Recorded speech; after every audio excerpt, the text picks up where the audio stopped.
a bunch of new information and possible new content just got leaked for Diablo 4. We also just had a hotfix that made some pretty drastic changes to some dungeons. We have a few tips to go over that could save you a ton of effort and time. We got a lot to talk about. What's up, World Tripper? Back in with another video and we're checking out all things Diablo 4. Okay, so first up, let's just talk about those dungeon changes because we did have a hotfix and a lot of stuff did get actually stealth nerfed. Now, we do have some bug fixes for some bosses like the Curator and the Capstone would disappear with one of its abilities. They also fixed an issue with a level 100 Pinnacle encounter would not progress properly, which is the Uber boss encounter with Lilith. They also fixed an issue where the Capstone boss would not be able to target the player during some encounters. So several Capstone fixes there and the endgame boss. Now, PvP, they fixed an issue that PvP damage adjustments would improperly stack with other damage reductions, leading to incorrect expectations against other players. So it seems like too much mitigation on the PvP side. I didn't get to test out PvP much, so I can't really attest to what it was beforehand. Now here's the big one, dungeons. Further adjustments to elite monster rates in dungeon. And Champion's Demise was definitely one of them that got stealth nerfed. And the reason why I say stealth is because they don't tell you which dungeons got nerfed, they don't tell you what happened to those dungeons, they just kind of tell you that the rates were changed. But essentially, it seems like 3 to 4 elite mob packs were removed from Champion's Demise. Some other good useful dungeons to farm right now. I'm level 88 right now. My glyphs are still pretty high because I've been farming other nightmare dungeons too.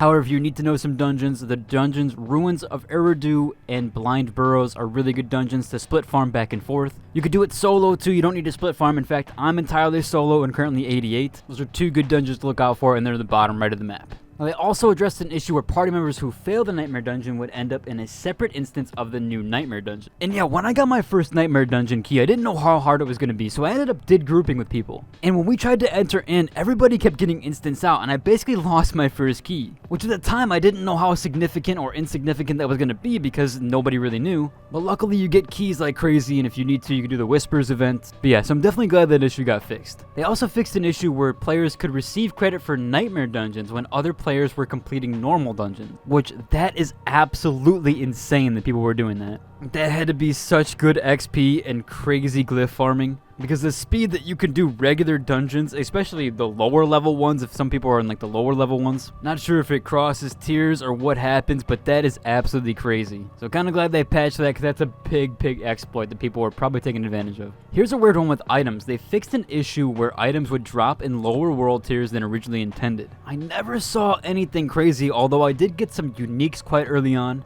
I do wonder if they're not supposed to drop only in World Tier 3 and 4. I don't know if I got any in World Tier 2. I don't think I did. But yeah, so maybe some Sacred were dropping in World Tier 2, or the Ancestral gear was dropping in World Tier 3. And they also mentioned that there was further stability fixes and improvements, but I'm still having quite a bit of frame rate drops when I'm essentially like getting a big group of mobs together. It's quite frequent, and my graphics card is not using more than 93 or 94%. It's a little odd, and my CPU is very low. I wonder if this game's on like one single core. My CPU temps are really high on this game, and same with my GPU temps, which I've never had that in any other game besides maybe New World, but that was utilizing a lot of my CPU. It seems weird. My CPU is like not getting, it's like underutilized in this game. I hope that does get fixed. There is definitely problems with that there. Now, we did actually have that data mine information, and there is a ton to go over here. So World Tier 5 essentially got leaked and data mined. I mean, there's entire graphics for it and everything. So this World Tier definitely is in the works, and it's going to have a new Capstone dungeon that looks like it's going to unlock in Fractured Peaks. So this sounds like it's going to come out sometime soon. I don't know if this would be with the new season or even sooner.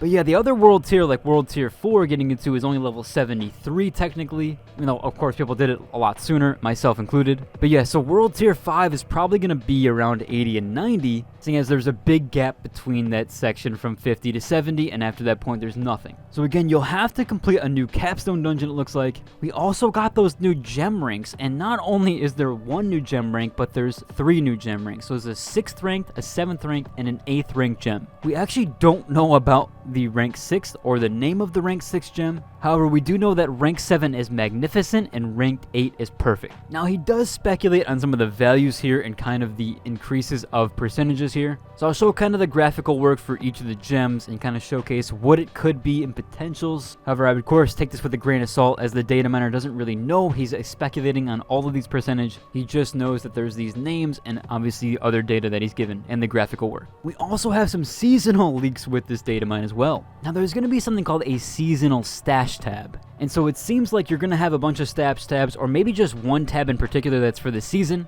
And what they noted here is that from non-seasonal characters, they cannot be transferred to a seasonal tab. However, you will be able to withdraw items from it, so seemingly your characters on those perma realms will be able to extract items from the seasonal content tab, or at least the seasonal tab that you're given with each season. And he said to not leave any items in there because after the season ends, they will be left over and become unavailable. So I'm guessing this is going to be an additional tab for people during the season that you can put stuff into. Again, then you'll be able to access from your perma characters. Kinda cool, although I do wish we had a few more tabs to play around with as I'm running out of space. I try to keep one of each legendary, and that's probably a lot or too much, but I want to have at least one. And yes, my aspect inventory is almost full as well. I just end up replacing the lowest one or the lowest roll and kind of switch those out. So I'm hoping that we get at least one more tab, as I've been trying to have to throw away certain things that I don't really want to. Now, we do have a few quick tips that I want to give out, other than the ones that I talked about earlier with the dungeons. So this person here actually found out that you can use your alt to enchant stance on gear that you can't roll. So Necromancer has a hard time rolling lucky hit, or literally cannot roll lucky hit with barrier. And they have that barrier enchant on their helmet, or I'm assuming the legendary barrier.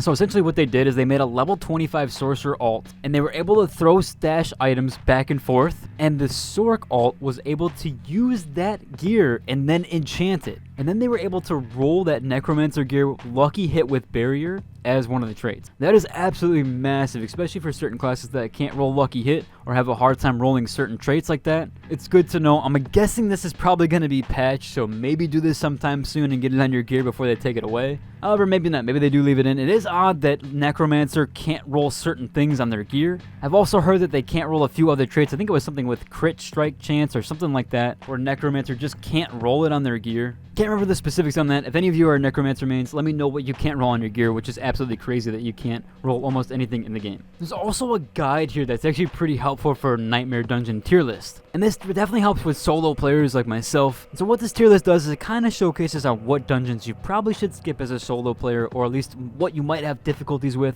And that way, if you know that you get a specific key for any of these dungeons on this tier list, and you see that they're S tier, you should immediately probably try to run them. Probably doesn't even matter the affix, although I will say that I do not like the one that's a lightning storm where you have to go to the little dome, because I like to run through my maps kind of quick, and I don't want to have to keep backtracking to get in that dome. Some classes like the Druid can survive the hit, but I've noticed that I can't unless I have max barrier. I'll include links to everything that I talked about down below. Again, shout out to Datamine ARPG for finding all this info. I'll have a link to their Twitter as well as the page where they have all this Datamine stuff. But if you enjoyed today's video, like and subscribe. Until the next one.